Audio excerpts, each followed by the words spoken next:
Our next speaker, by the name of Katalina Aster.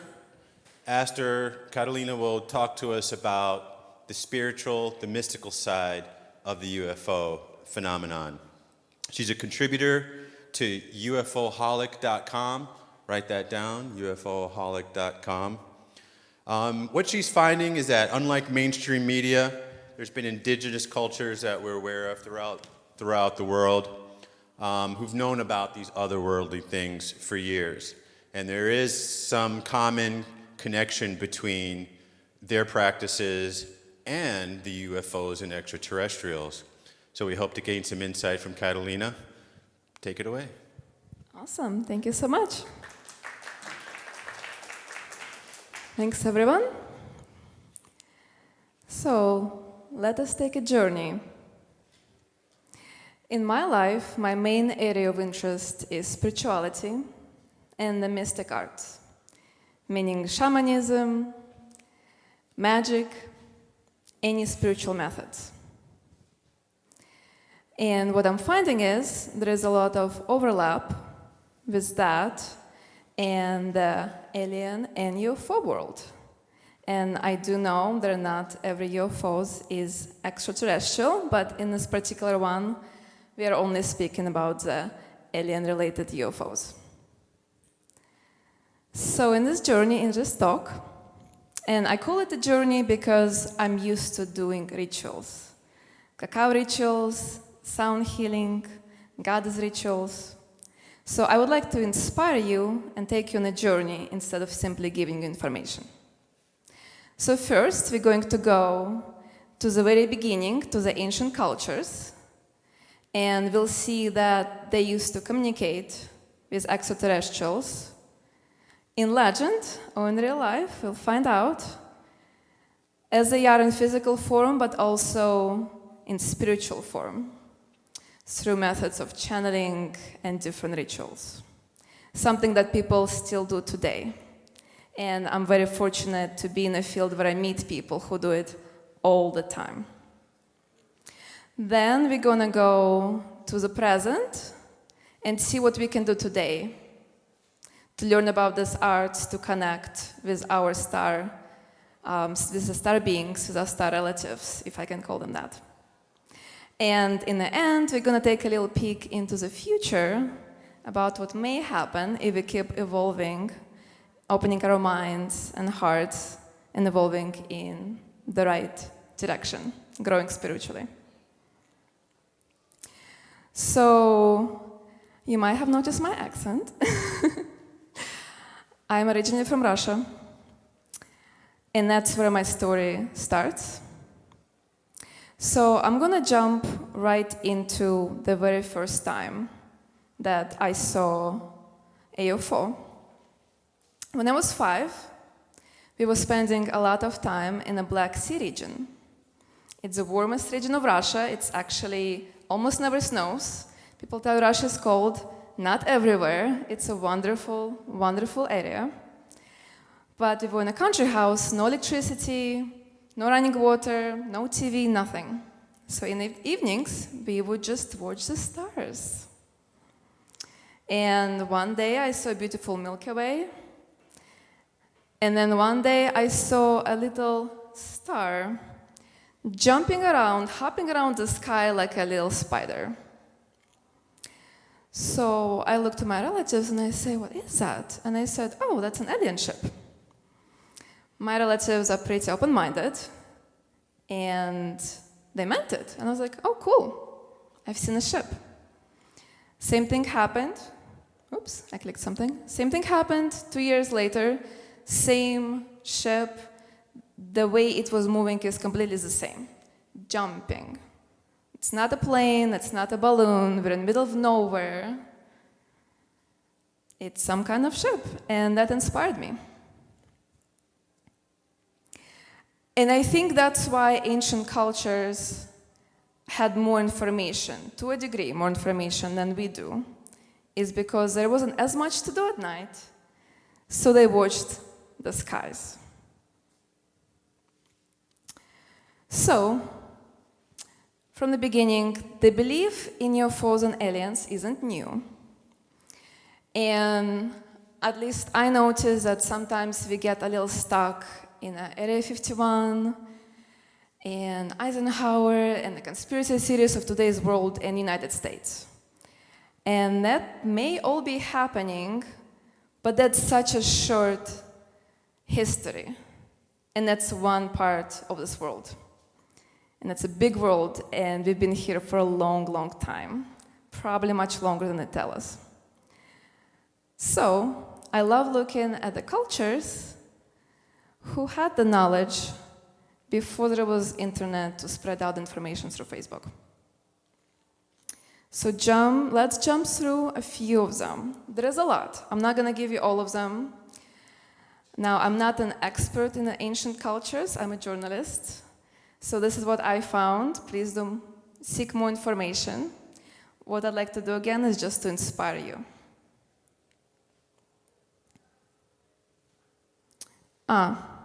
Before I forget, so after learning about the cultures, we're going to jump right back into the spiritual connection to ETs, because they don't always come in physical form. Okay, that's me actually in the Black Sea. That's the first image. I'll tell you about dolmens later.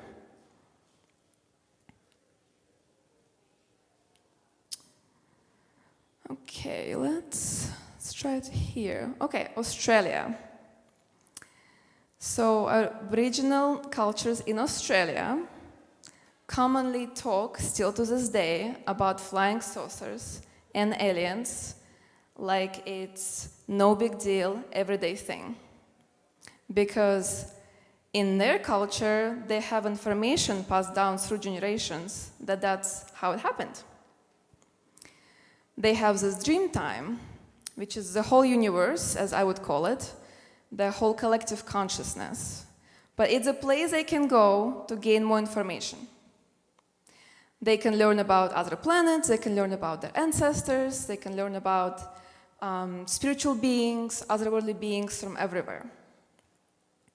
I think that is very similar to shamanic beliefs that we can use today, about going into shamanic journeys and pulling information about such matters.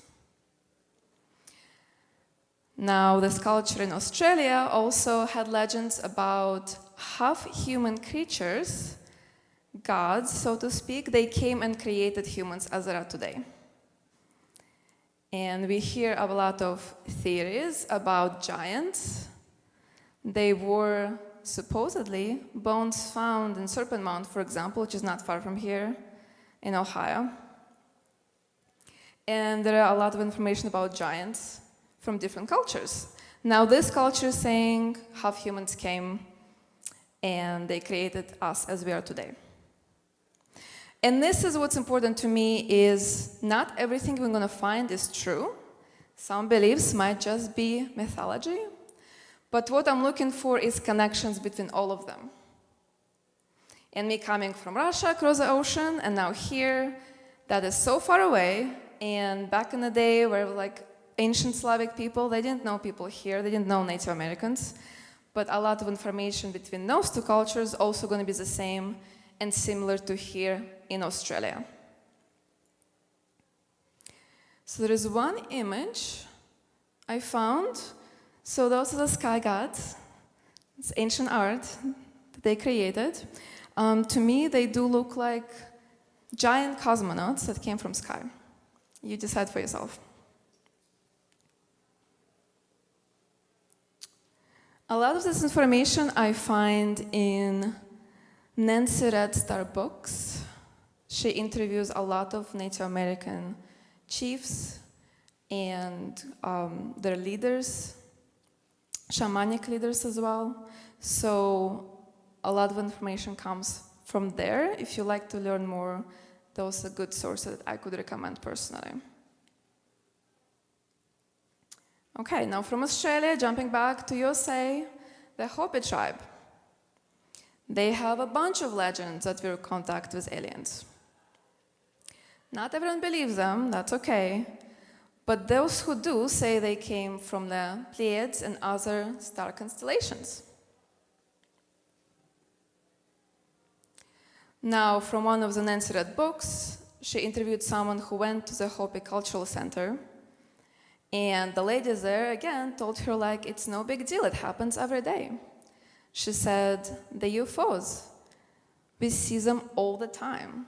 We've known about them for a long time. And there are so many people in these indigenous cultures that do believe it like it's an everyday thing.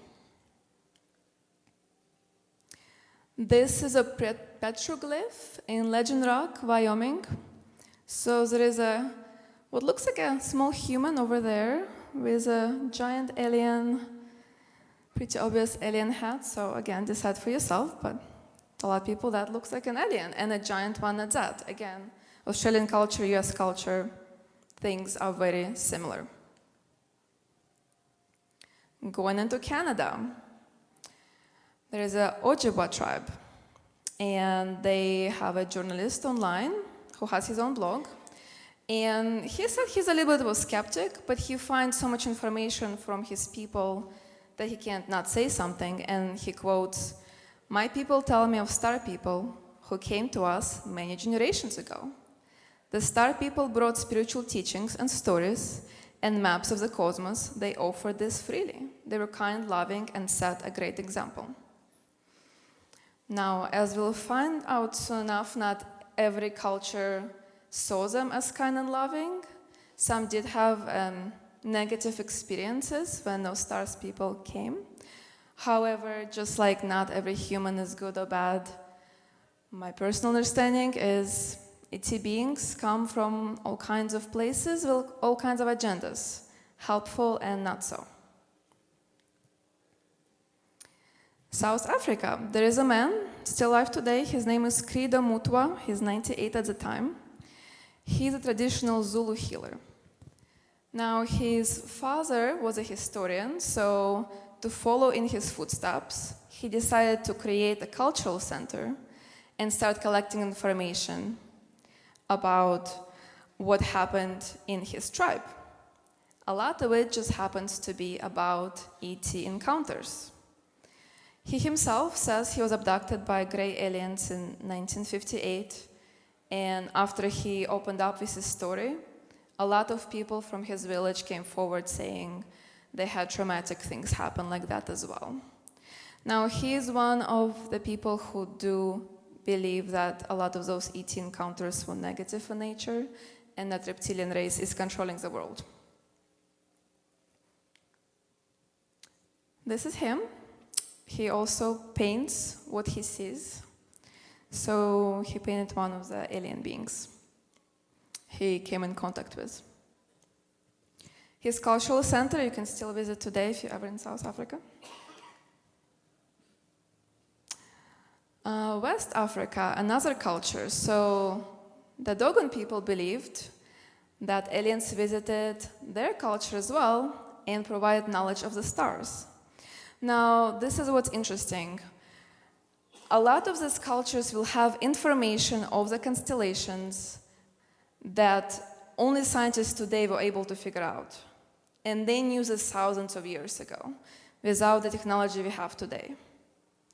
So that makes for some solid proof that perhaps they did gather that information from the beings, or they channeled it. But the Dogon people, for example, they had strong connection to Sirius constellation, and from 1920s, scientists have found out that it might be a triple star, that there's 3 stars, but it just looks like one if you look up. Dogon people knew that a long time ago. So where would this information come from if it's not from ET connections? That's one of their own artwork that some people say is alien in nature. And those kind of tribes exist all over Africa that have similar experiences, similar artwork, similar stories. Egypt can be its own subject by itself, but I want to mention something from there. Horus is a sky god, and some say he's connected to actually the blue avian aliens. And Egyptians have a lot of gods that are birds. Blue avians are bird-like ETs. And they are represented a lot of times in color blue. Maybe it's their favorite stone, or maybe it's the blue avians that it represents. Now, the blue avians, they say, are a very kind group of species that are here to help us ascend. Okay, now to my most exciting part, because I love my homeland. This is one of the dolmens. In Russian, it's called dolmen, dolmeny, plural. This is in the same region where I grew up. I did not know they were there until I went back as an adult. It blew my mind. This is the only region in Russia where they are found, 3,000 of them, more or less. And they say they might be 25,000 years old. The scientists are kind of arguing about that. So they might be as ancient as a lot of sacred sites, but no one really talks about them because they're kind of small. But there are a lot of them, and no one knows how they're built because the way those metal slabs are, you couldn't even put like a needle through. They're very precise. They're not identical, but it's the same structure. Now, over the years, different cultures have used that structure for different purposes. They had human bones that were found in it, so perhaps they were used as burial sites. However, the hole there is really small. I don't even think a human head could really fit in it. So a live person could not really crawl inside there and choose to die that way. And yet, the way the bones were found makes the scientists understand that the people were still alive in them for a couple of days before passing. Perhaps they were a kind of a monk. At any rate, I took that picture, I went on a tour. The tour guide was a super skeptic, but he honestly said we have no idea how this was built and when, so people say they might be alien related, and maybe that is true. So those might have been connected to the ancient Slavic people who also have a lot of connections to ET and star being legends. They're pretty much all identical, so I'm not going to repeat the same thing 50 times, but it's really fascinating how far away from each other's cultures were, and they didn't use any ways of communicating between each other, and yet they had the same information. So, all of them have also similarities to events today. Experiences such as sightings, abductions. So I want to remind you again to watch the skies. Because when I thought about it, I said, okay, I had 3 sightings in my life, why not more? Then I realized I sometimes choose to watch Netflix instead of going outside at night. So that's important. I can tell you my 3rd sighting that happened recently and in this country. One of the few times I do choose to watch the sky was during a meteor shower. Me and my friend were watching the sky, waiting for the meteors to fall, and we've seen a couple of satellites. Satellites go very steadily and kind of around. As we watched for hours, we've seen maybe 5, 6. Then suddenly one of them started going its usual route and then just took off into the space. Now, I was excited about it. My friend was a skeptic, so he kind of freaked out a little and said, what is that? It's a UFO. No, I'm serious. Yeah, I'm serious. What else can it be? And we hear those stories. I'm sure everyone collects that ships take off suddenly into the air straight up. That's a very common sighting. This is the first time I've seen it. Again, I was watching the sky, so make sure to go outside more often. So we covered that. Okay, now, I've mentioned my spiritual shamanic interests. And even though I've seen physical UFOs, and I've heard stories of physical proof of aliens, I deal more with a non-physical spiritual side of it. And that is people from ancient times and today connecting with these beings in dreams, in meditations, in different rituals. People who channel information, people who speak light language. Now, I do think that all of us can gain those spiritual gifts. It's just that we really don't practice long enough. If we didn't know that we could do it, would we try? I think about it as the same as if I didn't know how to swim or that it was possible, and I tried for half a year, would I keep trying? Probably not. As a kid, it took me 2 years, but someone told me it's possible, so I kept trying. So even myself, I'll catch myself meditating for a while, and then, oh, nothing's happening, and I just forget about it. But if we share the information with each other, like, no, that's possible, to grow the gift, to connect better with any otherworldly beings, with the cosmic consciousness, that's how we access it all. People I've met who really have extraordinary gifts, and they actually see beings with their physical eye, not their third eye, a lot of them meditated for hours for like 20 years. Now, I'm not saying you should do that, it's up to you. It's a big commitment. But I catch society sometimes being so skeptical of things because they haven't experienced that. But that's what I call the spiritual muscle, and not all of us spend as much time as even we admit, making it grow stronger. Mystics and shamans, even in the ancient cultures, where all this information started coming from, that's all they did. They spent all their life practicing spirituality, growing it stronger, growing the connection stronger. So it can happen to anyone.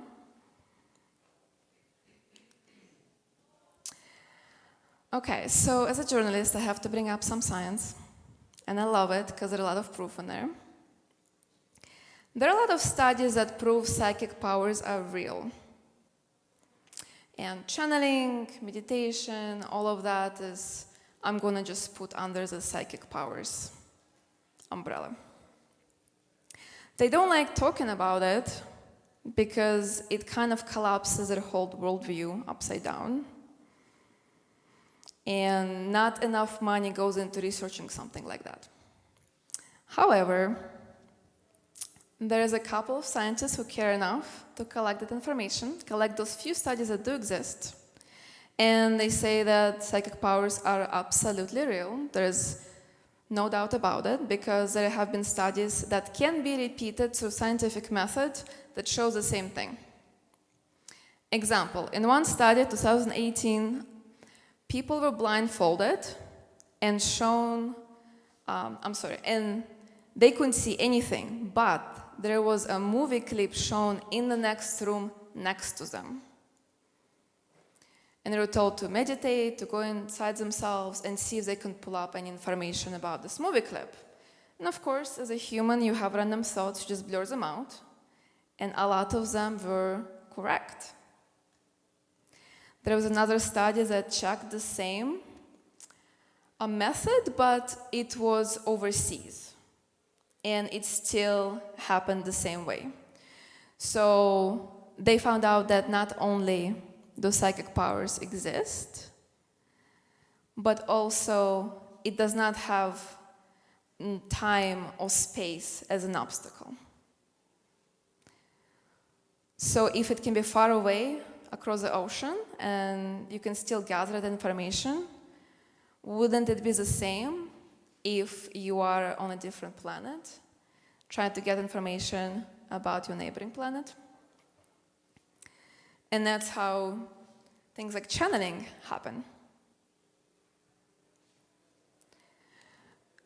Good source for that kind of information is Dean Radin. He's a chief scientist at the Institute of Noetic Sciences. That is the main institute, to my knowledge, that collects that kind of information: psychic powers, consciousness, anything that mainstream science refuses to study. They study it scientifically and they collect it. And they have their own studies as well. That's one of the books he wrote. There are many. He explains meditation, yoga, telekinesis, all of it in different books.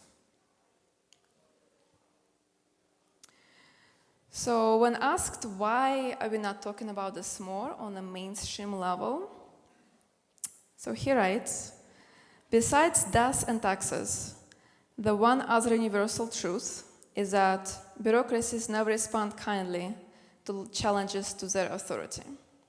So there's enormous societal pressure to suppress the reality of magic. In my opinion, one, people don't want their world crushed.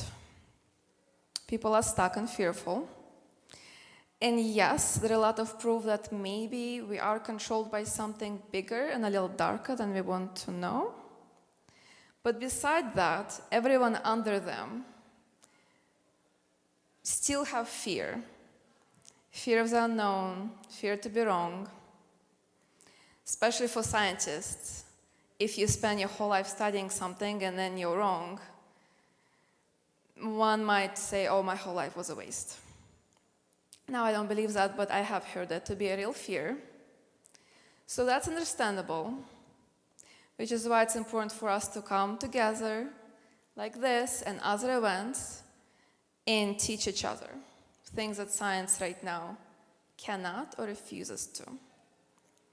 And read scientists who do believe in that and are open-minded enough. Let's see. So, just to summarize, what does psychic research have to do with aliens? So psychic powers, intuition, a way to gather information in a spiritual, non-physical sense,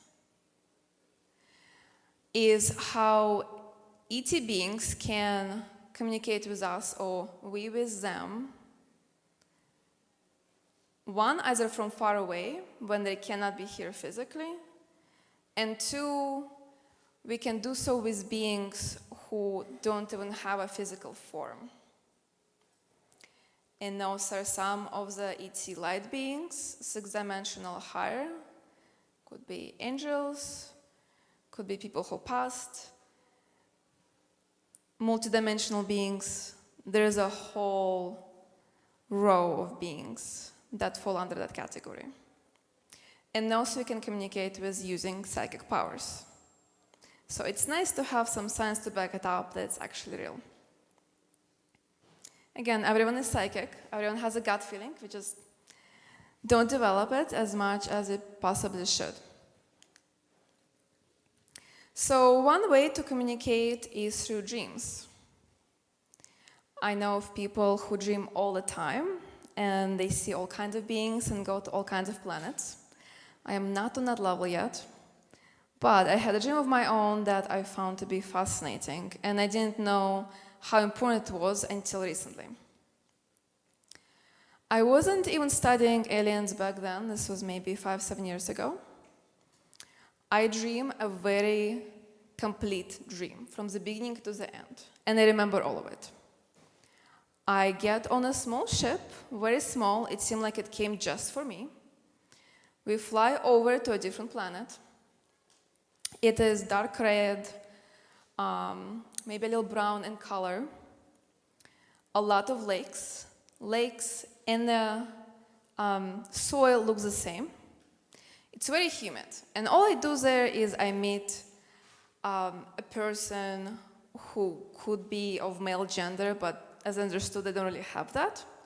And I believe he's one of my soul connections who just couldn't be here on Earth and want to meet me in Dreamtime once.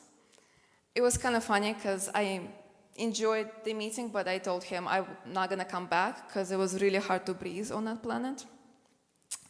But what I remember besides the soil on the ground is just giant rings of Saturn.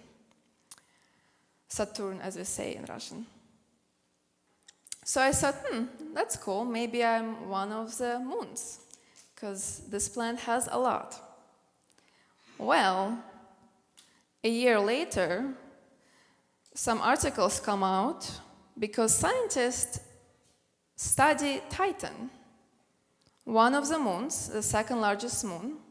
It is also the most Earth-like world, and it could potentially carry life. Now, this is an image from NASA, and it basically looks like my dream. The colors, the lakes, everything. Why would I know that? I don't really study astronomy. I knew it had some moons. I didn't know what color or when or how. And somehow I tapped into that energy. So for me, that's connecting or having an experience in a dream time. Two other ways is through channeling and through what is called light language. Channeling is a method of gathering information from other worlds while being here today. Some people are clear channels, means something actually overcomes their consciousness for a second and you step out. Or you can just channel as thoughts pour into your mind and you don't know where it came from. Or sometimes they tell you. I channel myself, but because I'm a writer, my main tool is channeled writing. So if I go into deep meditation, ask a question, open my eyes, and start writing anything, eventually I will start writing a story or information that I never thought about, I never read about, and I don't know where it came from, and sometimes I'll Google it after, and it confirms as fact. A channeling is different from a medium, only in the way that a medium communicates with people who have passed, versus channeling can be with otherworldly beings who are alive today in other dimensions in different form.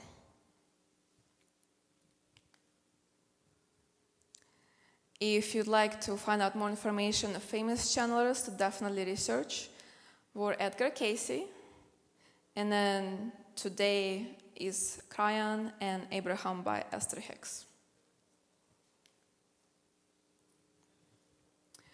So we also have light language, which is something that's newer, at least to me. A couple of years ago I found out about it, and now I really feel like it's growing in size. I see more and more people awaken to that as we grow our consciousness. So light language is a multidimensional language used to communicate between different worlds. Those who speak it receive transmissions. Sometimes understand what they mean, sometimes they don't. But when I listen to them on YouTube or in real life, I often feel a very otherworldly, loving vibrations coming from it. Like it's someone who wants to help, who wants to heal the earth, who wants to activate us and our spiritual powers as well. I have a friend with me today. Do you want to come up, Natasha? Besides my two main interests of writing and shamanism and spirituality, I'm very grateful to grow a community around me of really amazing people. Until I've met her, I haven't heard light language in real life, just on YouTube. I think it sounds amazing in real life, so I asked her, and she would just be so grateful to just say a sentence or two for us to understand what it is in real time. Okay, I'm going to just speak really quickly because we're running out of time. But I'm going to switch through a couple or a few different languages. They'll come through really fast, possibly. You might be able to tell, like, by the switch of the dialect.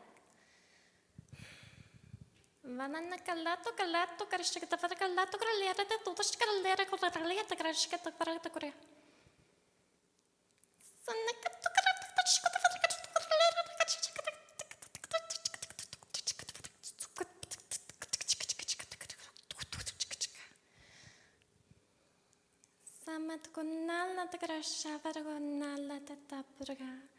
Sanakanatakavarna lanyatuvrashkarya. Soma tugranyatidasushkarya. Thank you. Awesome. Isn't that wonderful? I love how humans are evolving. I feel like I'm surprised every day about what we can do. And just the other day, I was painting something, and then my friend's roommate said, "Oh, I see an alien." So I said, "Where?" And he showed me, so I painted it, and then I started painting light language. Oops. This is the first time it happened to me, so what you see written in a corner, left in gold, is a version of light language in written form. You find a lot of people who can't speak it, but they can write it or they can sing it. It can come to you in any form. Okay, so I'm going to run through the slides since it seems like we are a little short on time. So, multidimensional beings. I love the scientific part of it because now we know there are 10 dimensions at least. There are more, but 10 is all you know because the 10th dimension is infinity of infinity. And this is where all the species are coming from.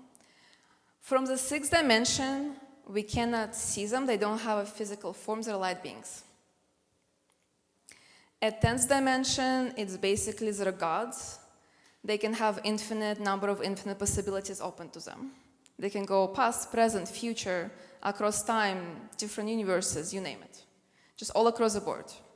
And this is something that science now is trying to realize. And I loved when I was going to college here in Wayne State, journalism school, but I took a science class. Our scientist was an older gentleman, very sweet, but he was very frustrated that he has to relearn everything because he lived in a world where it was three-dimensional world, and now they were telling him there are at least 10 dimensions.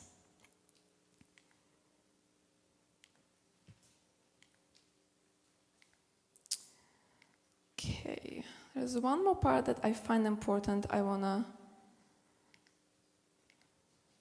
get to. Okay, so I feel like some humans, the government right now thinks we're gods. We're trying to create war, we're trying to manipulate genetical makeup before even knowing what the hell we're doing. Now, we are really far away from gods. I found this information by a scientist and I love it because it makes so much sense. It was written by a Russian scientist a couple of decades ago, I believe.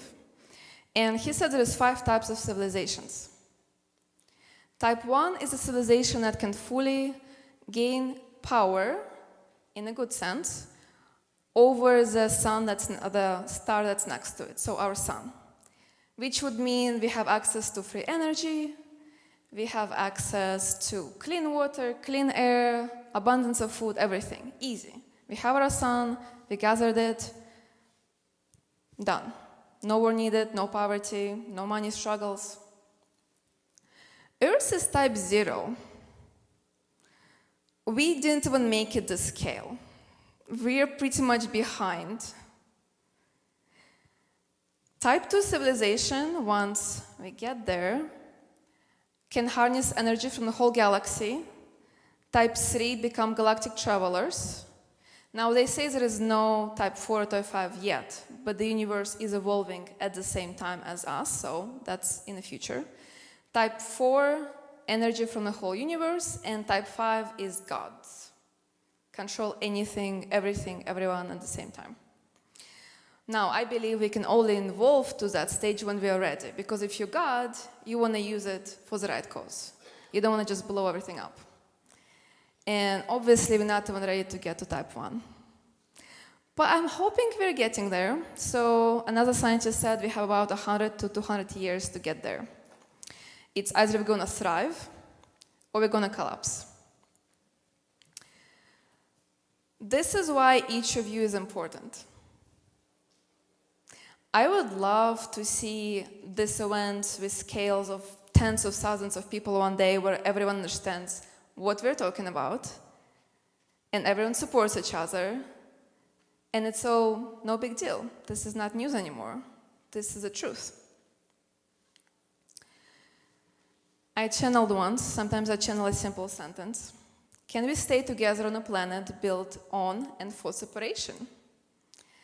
I sometimes view Earth as a test, because we have that polarity. Hot, cold, black, white, left, right, all of it. So our test is to stay together no matter what. And that includes being kind to people who don't believe in this stuff yet.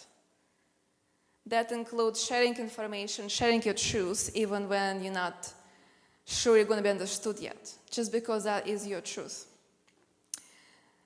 So to finish, I just want to give you my own idea of disclosure. And I love that Emily put this event because it starts from the ground up. And that's important. So instead of waiting for the government to disclose something, because who are we kidding? They weren't really on our side before, so I'm not holding my breath too much. But an individual disclosure. Step 1, do your work. Research. Grow your spiritual abilities. Meditate. Try dream work. Try to astral project. Try to channel. You don't know if you know how to until you try and until you practice. Just do your work. Simple. Step 2, create micro communities. I know so many amazing people in Michigan, and a lot of them couldn't be here because life happens. But I know so many people who have similar abilities, similar interests, and they don't know about each other, and a lot of them may be afraid to speak up. Maybe some of you in the room also speak light language, but you've never told anyone. I don't know. So that's step 2. Create micro-communities, find each other. Because if everyone just has a couple of close friends and then they have a couple of close friends, in like a month, the whole Earth would be connected. Easy. That's just math. And step 3, finally, share the truth even when it's scary. And that's something I had to go through. I was not always on stage. I don't always talk about my experiences. And that's true for everyone. Do it with kindness. Do it honestly. Don't try to persuade someone to believe you, but just share it. This is my experience. You're a human being, you're a brother, your sister. This is my experience. Thank you for listening.